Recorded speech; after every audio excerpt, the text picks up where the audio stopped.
Alright, I wanted to make a quick video of a kind of a different way to use the 22 caliber Electro Harmonix amp in a box there.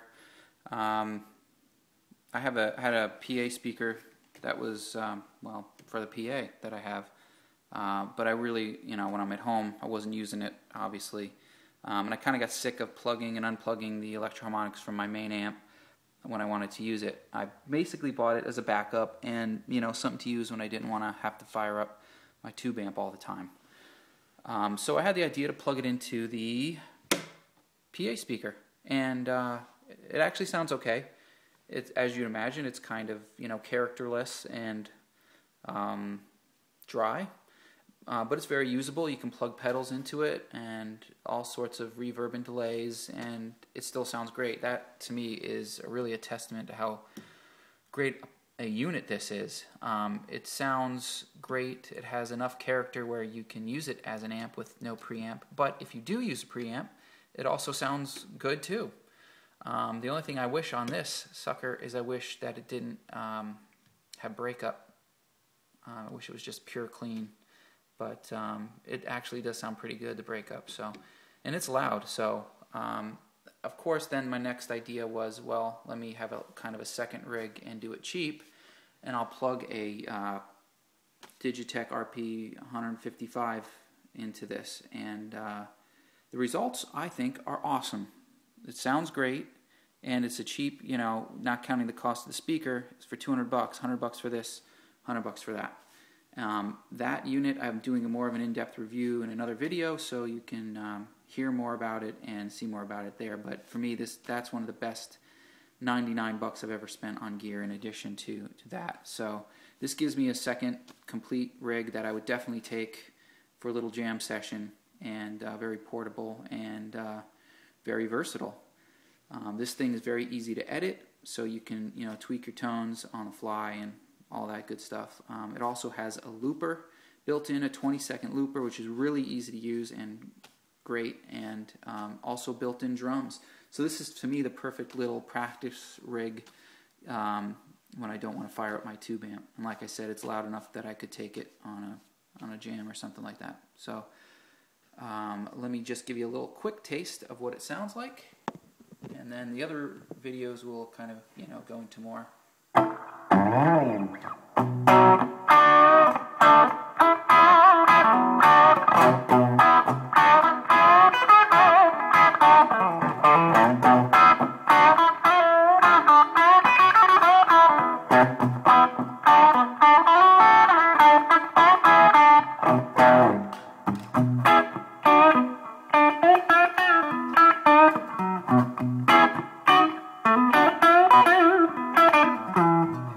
So quick, I'll just use the looper here. I'll hold in this button.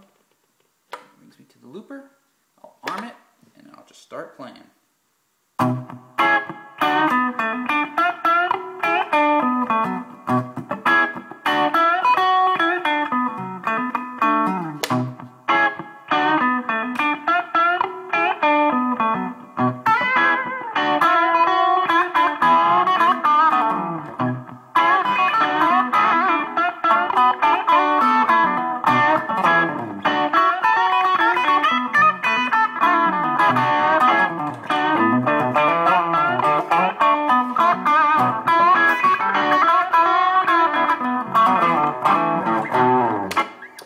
Cool.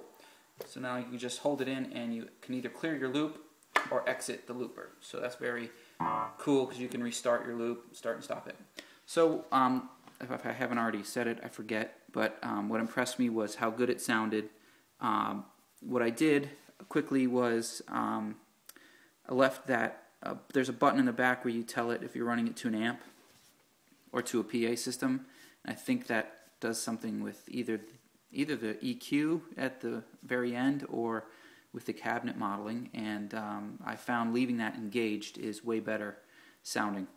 Apparently the PA speaker is ruling the total output of this thing.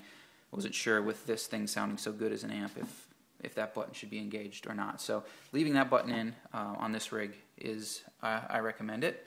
However, if you just run no amp models and just run the stomp box models or effects from that, then taking that button out sounds better. So lastly, on this thing, you can really hear the bright and normal switch, and I suggest leaving it in normal.